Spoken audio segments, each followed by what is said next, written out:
Hey folks, welcome back to another video. You join me on a rather grey day here in Spain at a crag called Tartaro. Really cool spot and close to where I'm staying in Belays, which is kind of in the Santa Linya region. That's what most people know as the most well-known crag ground here. The last video I did was about the two belay setups that I think if you knew those, you could set up a belay like anywhere on trad gear, bolted gear, here, Australia and everywhere in between. It was a forerunner to the next couple of videos that I'm doing, the first of which is this one, which is all the sling setups that I'll ever use. Pretty much all of them that anyone will ever use. Of course I will miss some, there'll be some I don't use and there'll be some I might gloss over a little bit, but it's intended to be relatively thorough, but it can't be like completely every single one in the whole world and completely definitive. I've got 3 bits of gear in. For the most part, I'm going to just use 2, just for speed, because you know what my videos are like anyway at the best of times.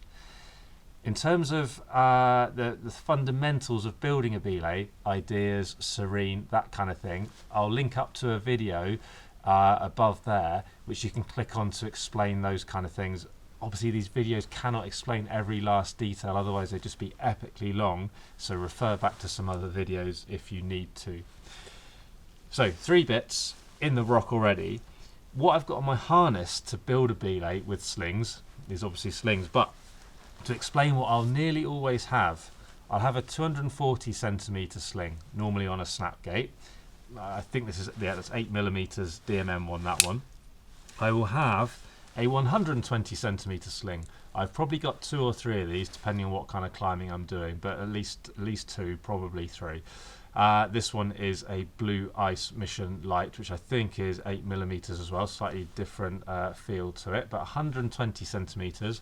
Whilst it's on a screw gate now, it would normally be on a snap gate. And then finally, I've got a few of these sling drawers, and you know, depending on the route again, I might have like 4 of these. So whilst I don't carry these 2 bill belays as such, they can be really useful for it, especially if your bits are close together like a couple of these are. This one is a 6mm one by, what's the company, Beal. 6mm, lighter, nice to use, won't last as long, especially as kind of a soft weave to these ones. And as you can imagine, we're going to be tying some knots in these slings. Depending on what setup you use, the skinnier the sling, the harder that knot is to get out. So all gears are compromised to some extent, isn't it?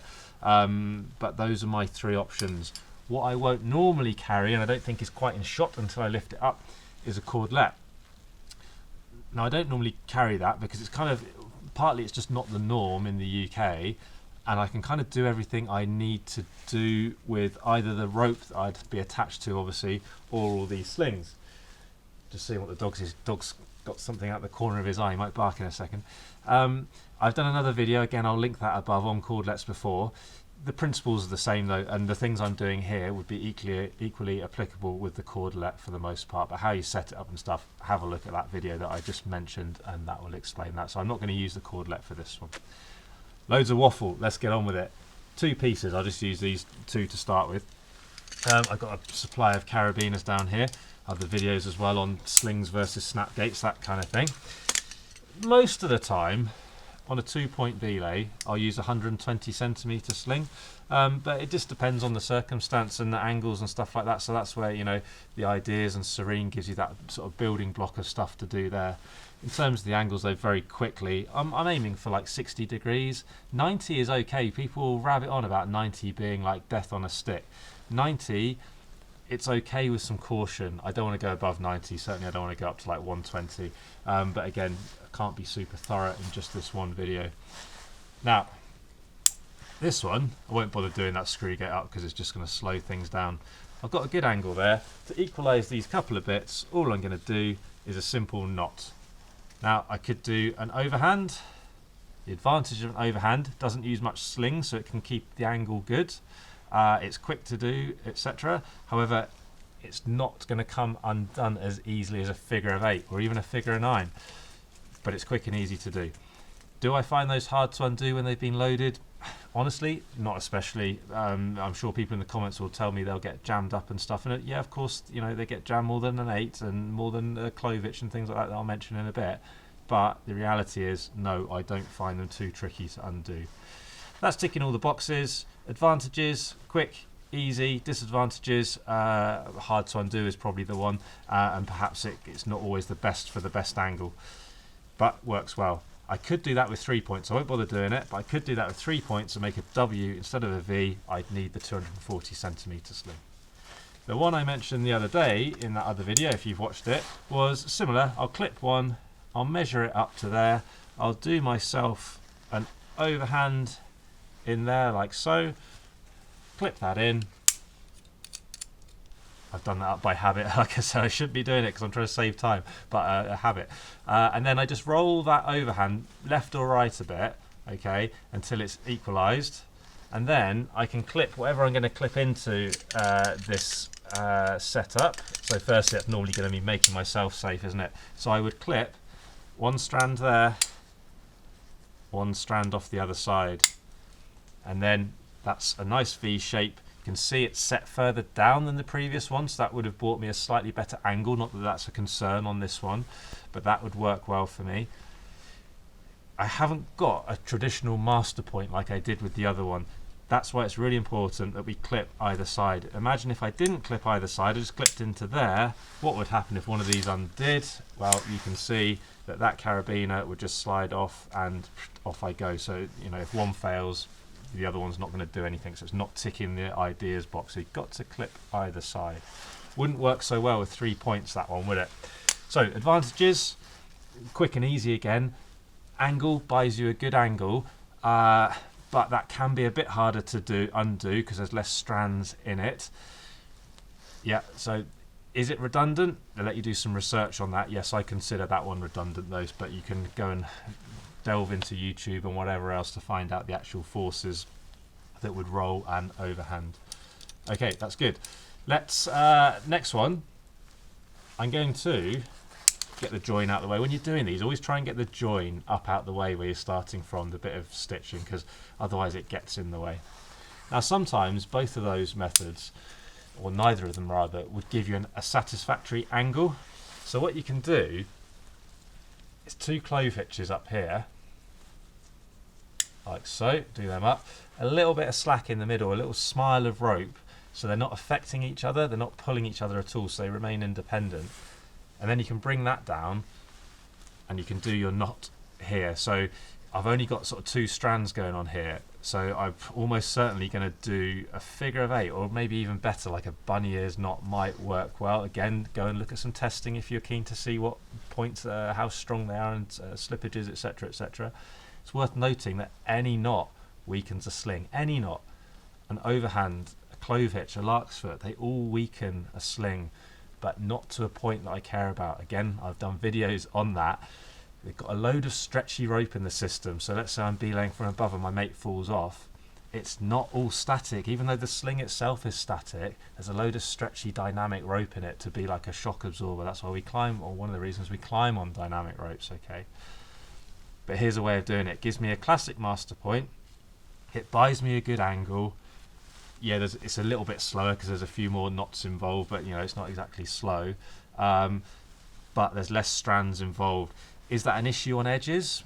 You know, I'm trying really hard to make sure any of these setups aren't running on edges and stuff like that. Although there's no movement, I don't think I want things moving at all on edges because they're sharp, and these things aren't good at resisting sharp edges.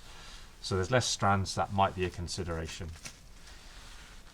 You could do something similar with the 3 points, but again you'd need a longer sling, but you'd have to do a combination of perhaps the first one I showed you, the classic Y hang, and this one, okay, but that would work well. Of course all of these would work on a cordlet as well.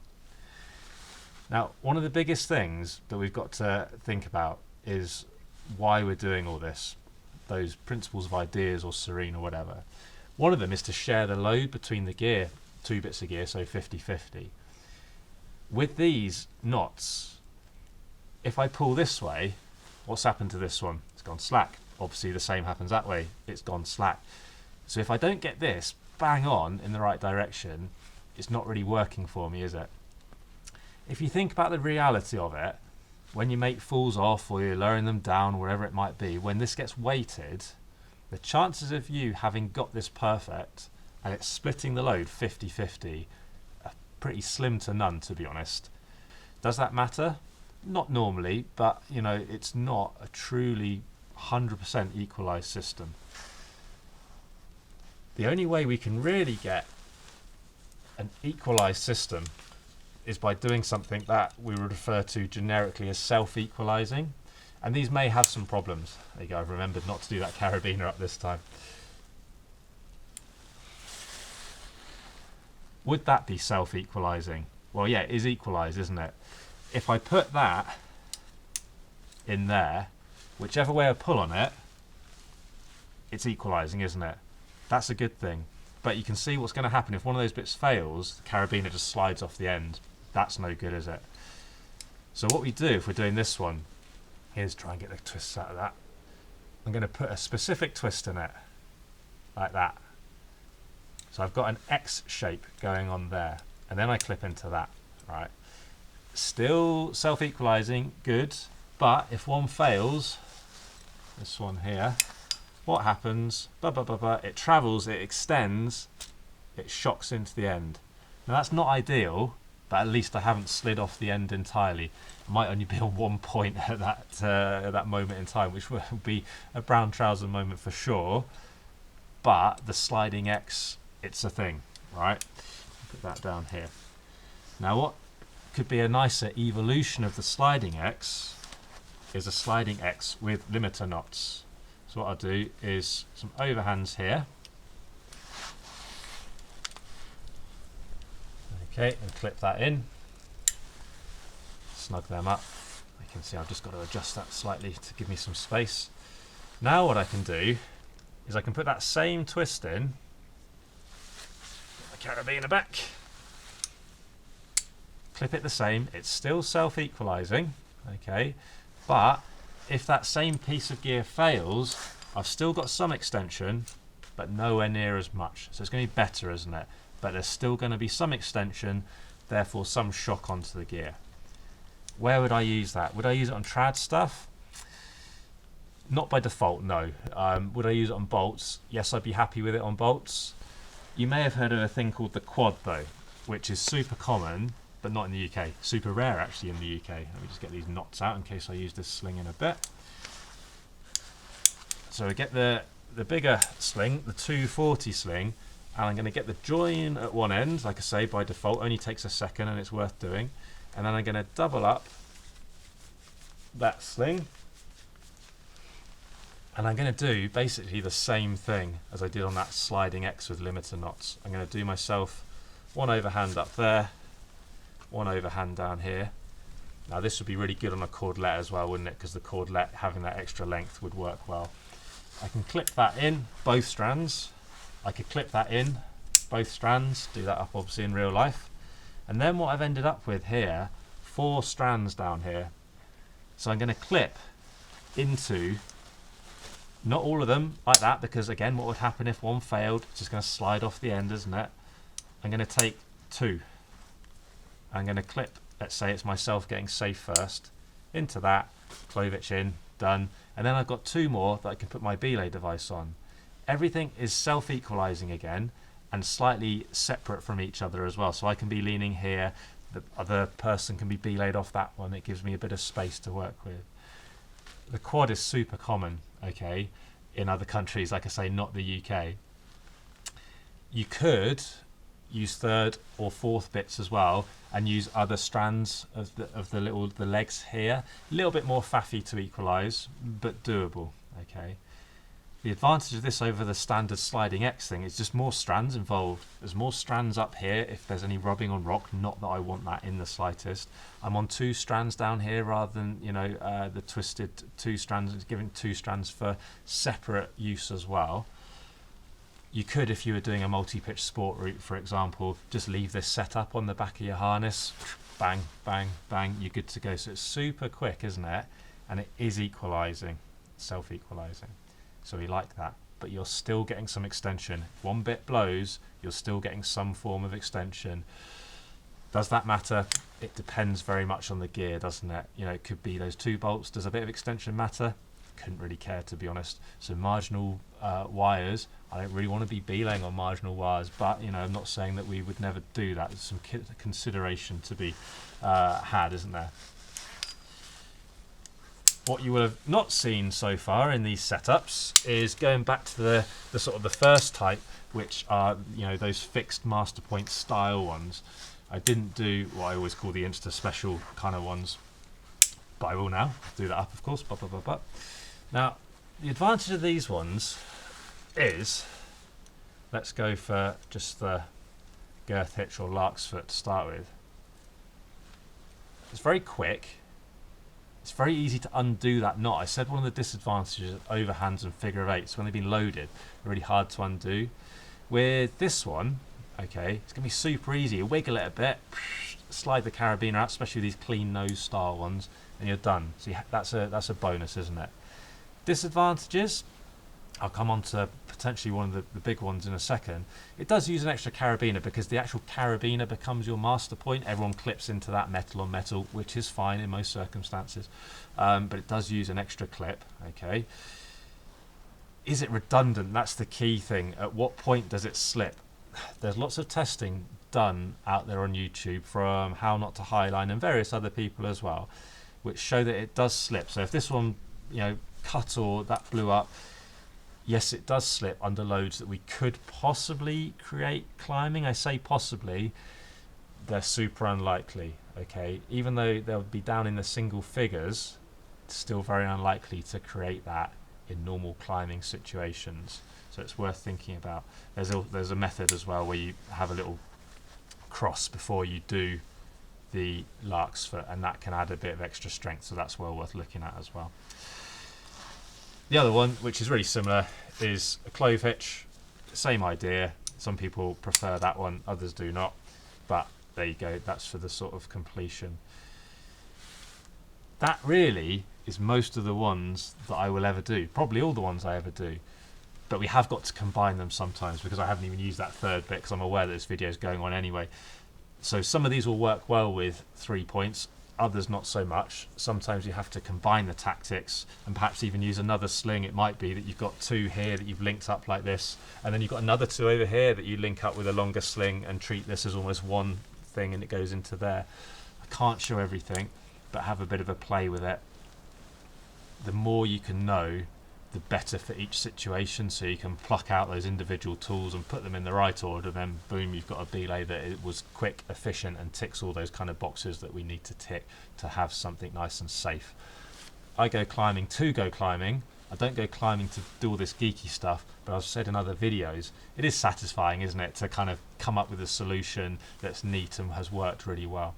I've done a video on deciding how to, talking about how to decide what to build, but watch that as well. But just when you get to belay, take a moment to see what gear options you've got, make a plan, and then do it rather than rushing into, oh, I always do the Lark's Foot, you know, Girth, Hitch, Master Point, belay. Well, that's fine, it's the right option sometimes, but it just isn't always. Like, people love to have their favourite one. I can't say I've got a favourite belay if I'm honest, but if that is your favourite one, then that's great, but it's not always going to be the right thing. Okay, keep that in mind. Always loads of options, just come up with the best one. I hope that was interesting. As you can probably assume, the next video is going to be about rope belays for both direct and indirect kind of stuff, because I haven't talked about how to use these. I've just shown you the actual setups. With the rope one, it will be the same, and I'll go through all the ones that I'll use in normal circumstances, in reach, out of reach, direct, indirect, that kind of stuff. So you know, that's coming next. Fire away with questions on this slot. As always, I'm happy to answer. I thought for a second there, because I was just thinking back to all the comments on the last video, it got loads of comments which were good. I'm always open to loads of questions, for sure I am. Fire away with them as always. Click the like button, smash the subscribe button, find us on Insta, Facebook, use the Buy Me a Coffee link to support the channel. As always, the support is massively appreciated. Thank you so very much indeed. As I say every time though, thanks very much for watching. More videos coming up very soon.